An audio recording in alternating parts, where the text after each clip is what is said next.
was born and bred in Tema, Community 9 General Hospital, and that's where I lived. And then after some, I don't know, but I was still very young. My dad came to pick me up, and we went to Koforidua, to live. We were living at Idrisu Estate. I went to school at Universal in Koforidua for a while. Then came back to Accra to live at Mile 7. Old Peace FM, that area. Yes. And I used to school at Achimota Preparatory. Okay. Yeah, that actually took a lot of my life. I spent a lot of my life at Mile 7. Oh, okay. Those were some dark times for me as well. Went through a whole lot, and even surviving that should tell you that there's something bigger than us. So came out of that, came to Tema to complete JSS. I think Form 3. Right after that, stayed in Tema, went to Methodist Day Secondary in Tema.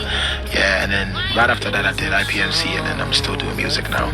Wow. So, you went to IPMC to study graphic designing, yeah. Okay, so that's where you got the graphic designing stuff from. Did you practice it before music? Did you practice a little bit? You did. Deep within me, I really wanted to do music. I think it's a passion. That's something I do effortlessly. And I was a young kid with a lot of emotions, because of stuff that I went through as a kid, and I wanted a way to express it. So it started by writing, because let me say this quick story. People who know Sarkodie know a song called Mile 7 Saga, which was a situation that happened in Mile 7. God bless whoever I was staying with. I think maybe she didn't know better, so I wouldn't judge her. But that made me who I am today. So it was very critical at that point, staying there at Mile 7. And these are times that people can take their lives because of the stress, the problems. I didn't know where my mom was, didn't know where dad was. My mom didn't know where I was, because my dad came to pick me. My dad knew where I was, but I didn't know where he was staying. So I could see him sometimes, but not regularly. But how did you land in Mile 7? Because dad took me to the woman, to stay with her. With someone, okay. Yes, with someone. And it wasn't. As a child, I didn't understand it, because I didn't know better. I thought it was life, but I could sense it's not normal, because of the maltreatment. As a child, I think if you were living with your mom, this wouldn't be, the situation. So the real love. Exactly, that connection wasn't there. So just craving for that for a long time. But that actually made me very emotional. So I really wanted to express what I felt as a person. I miss mom, so I would just write a letter, and then I don't know, because I can't. Those days were days that you don't have phones. You have to go to a pay phone. You have the chip, the card thing, you load it. And I'm a kid. I couldn't do that. And this is Accra in Tema. As a kid, that's like here and long miles away. Exactly. So, and I didn't know where my mom was. So that was a very dark time for me in life. I think we were like 7 people living in a room like this, and it was really bad. It was really bad, but I did survive that, and that made me who I am. It makes me observe a lot, so as life is going, I know how to chill back and just look at everything that's happening, because I was that quiet child who was always in some corner looking at stuff, don't have friends, so that whole time just built the persona Sarkodie. So as much as it was bad at that point, I didn't know that it was a preparation for who I am today, to say things that my fellow colleagues might not be able to even say because of what I went through at that time. Yeah, so Mile 7 went through that for a very long time, from primary to GSS 2. As I was about to finish was when mom found me. So I was in school one day, and I just saw my mom coming to Achimota Preparatory, sitting in class. I saw my mom outside. I didn't even care if the teacher would beat me or anything. I just literally woke up, went to hug mom. I'm like, it's been forever.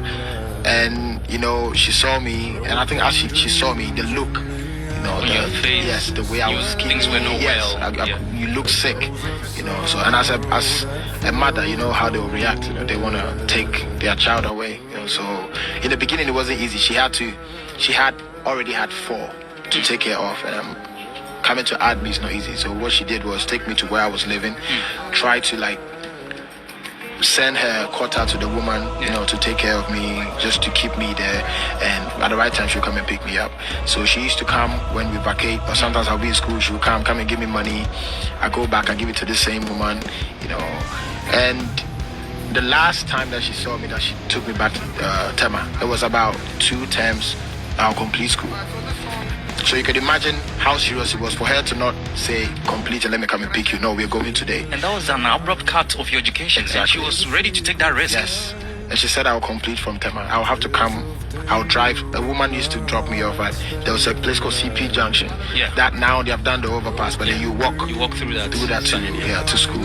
So I had to finish the last term from Tema, come back and forth, because when she saw me for the last time, it's like, if I leave today, I might not see you again, because the way you look, So I didn't have the heart to tell her what the issues were, because I was young, and I thought you're being naughty or being a bad boy if you complain about who you're living with. Now I'm old, so I would understand that this is wrong. I'll go like, no, this woman is doing this. But as a kid, I had no idea. You had to swallow everything. Exactly. So when mom comes, I have to pretend like everything is okay. Actually, one funny situation was this writing thing. I was writing to mom. It's like a letter saying, I miss you. I want to be with you. I don't want to stay here. And I fell asleep writing the letter. So the woman comes in. She saw it. Picks the letter. Got mad. Called my mom. My mom came over, and this woman is complaining as if I am being a bad person, and I didn't understand. So I was saying sorry, crying, saying sorry. I will not do this again. Mom, I'm sorry. And my mom came. My mom was so pissed as well. So the two combined, I had to kneel down, beg this woman, and right after mom left, you can imagine the war that I have to face. So it was recently when I grew up was when I told her what was happening. And she's like, why didn't you tell me all along, when I was coming there? I'm like, I was scared, because if I should say it, and maybe you don't take it like that, you tell her, you can imagine the problem. And there's a lot of kids, I believe, going through the same situation. What's your advice to them? I mean, they are watching you, some of them are listening to you right now. If anybody is going through the same, yes, what would be your advice for them? It would be hard for you to listen to me, because if you're in the situation, even if you look around your circumstances, you don't find any way out. That is how it seems like, and that's how people end their lives. If they don't, they tend to, the bad life on the streets. You want to and I get it. I know why kids would want to do that, because of the situations at home. Because I used to panic when I hear the closing bell, from school. I wish school would just go throughout to the next day, because now they say the closing bell, and I need to go and face this. You wish school never ends. Exactly. So anybody who is in that situation, I bet you, it will pay off with time. But you have to be calm with it. It's a situation you're going through. It's a phase. It can take long, but it's not going to be like that forever. And actually, those who go through that situations always end up, doing well. So let me be a bit funny. It's a good thing to go through it. It will really build you up to be a good person. Okay. Yes. Wow, touching. Every time you speak, you speak so passionately about your mom. Yes. You speak less about your dad. Why is it so? I think it's just natural, but in all, I don't think my dad is, that perception shouldn't be there. I'm not talking about him because he's like a bad person and all that. Yeah. But I think looking at my dad makes me learn more, and I think it's for all young men, we growing up. I think for men, showing emotions is very hard for us, so sometimes kids misinterpret it, so we don't get it. Maybe mom would show a lot more. Mom would like to hug you, tell you stories. Our dads can love you even way more than your mom does, but how they express it is a bit different. So I think my dad, I respect him now as a young man, having a child, getting married. I understand his position. Yeah. But I think to all of us moving forward, we have to be a bit vulnerable to our kids with time. Let's show them the ins and outs. Let's be way closer to them. I think the difference is just my mom. I'm way closer to my mom, and she would make the effort to make me see how far she would go. My dad would do the same, but maybe I might not see it. Yeah. But now I realize things that he has done. But it's just natural. I just know my mom way more because I stayed with her. The usual. I think for almost every person in the world, the whole mom, son, mom, daughter thing. But there's nothing against that. Okay. Yes, my mom has said things that has come to pass. My mom could say something and it will happen because I believed in it and I worked on it, so it did happen. So I think you panic when you don't know your stand with God. Because if they say, my whole life there's a lot of prophecies that's come on my way, like people actually giving me 7 days and all that. Hey, so, yeah, to die. Yeah, somebody, and then I think he went to my mom straight to say that to my mom. My mom panicked, and that is when I believe the devil works, because I think it's two F's. God goes with faith, devil goes with fear. So you have to choose where you stand as a person, you know. So I met him outside, and I was disappointed, not because of the prophecy. You don't go to my mom to say these things to my mom, you know. But for me, over the years, I've been able to beat certain situations that makes me feel like you can be in charge only if you align yourself well with God, so you can talk to him directly. Right. And anything I pray with mom as well. So over the years, I'm not gonna say it's there or it's not, but what I've experienced personally with God is anything that I ask him for, he does it. If there's a situation that he has to solve, he does it. He's never failed till now. So it's gonna be hard for me to, like, you know, panic with these things, but I know, yes, it might be possible that you've seen something. Great, awesome. So for you, you pray about it. When it comes to you find time to pray.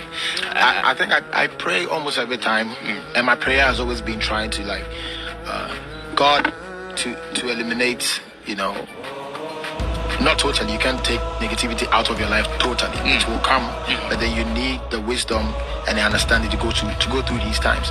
Because I think mainly it's the state of mind. And if you feel you're not too connected to God, and you hear these things, and you definitely panic. Exactly. You know, I'm not talking to my father. I'm not talking to my mom. So now, if somebody's coming to the house to come and beat me, there's nobody. You'll be scared. Exactly. You know, but me, if you have your connections right, you talk to God 24/7, you feel like you have a connection with him directly. If it's positive, you act on that, it's going to happen. If it's negative and you also want to, like, feed into that is possible that it can happen too. And talk of prayer, before you mount any stage, you pray. Yes. There are videos, I hear there are videos of you circulating that when you're going on stage, you're actually holding hands with your team and you are praying. Yeah. Even if we forget to do that, I think individually in our heads we do it. But normally what we do is we gather in one of the rooms, either mine or the DJs or whoever. We just hold hands, and because we believe that we don't have control over what is happening. You know, I know within me that I have nothing. Let me say I have 10% to do with what's happening. You know, the 90 has nothing to do with me. So it's scary and fun. The fun bit is your manager is God. Can you imagine how fun that is? Yeah. Exactly. He is controlling the wheel, and you can imagine the things he will bring in your way. No human being can work as hard as he works. You know, he will open doors that you can never believe, and he's been doing this over the years. The scary part is you never know when something big is about to happen. So you, as a Christian, you panic, you know. Hey, am I going to get the next song? Are you going to have the biggest song? Will you ever win this award? What if you die out? Like all these things. But when you have something that you believe this is how you're doing it, you are sure. You have the best manager. You think you are sure. But then again, God forbid, but your manager can die. Okay? Any human being that you're dealing with can die. We are doing our best here, but there's something way bigger than us working for us. So each and every time that we go on tour, shows, anything, we have to sanctify ourselves, have the best of shows. And I always pray that definitely when I step on that stage, people are going to scream. But God, can you use this platform to be another milestone that people want to demand for you more? More. Exactly. More. So they can do the same God has done for you to them. Exactly. You know, you are lucky. I mean, your manager is God. And you seem to have a heavenly manager. Yes, it's God. And your earthly manager is also an angel who protects you. Yes. You are lucky. You are very lucky, man. You've got angels and you have Jesus. Okay, so which church do you fellowship with?